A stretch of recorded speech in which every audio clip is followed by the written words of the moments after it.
In this tutorial, I'll show you how to download Pokémon Infinite Fusion.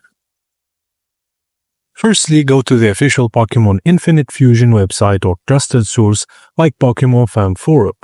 Look for the latest version for the game and download the rare file. Since the file size is large, download may take a few minutes depending on your internet speed. Once the download is complete, extract the RAR file using a tool like WinRAR. Open the extracted folder. If you see multiple RAR files inside, extract those well. This process may take some time, so be patient. Navigate to the extracted folder, look for a file named Pokémon Infinite Fusion.exe, then double-click the file to launch the game. Wait for the game to boot up. The first launch may take a bit longer.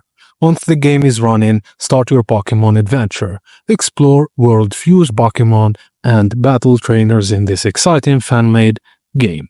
And that's it, guys. Thank you for watching, and please don't forget to like and subscribe for more.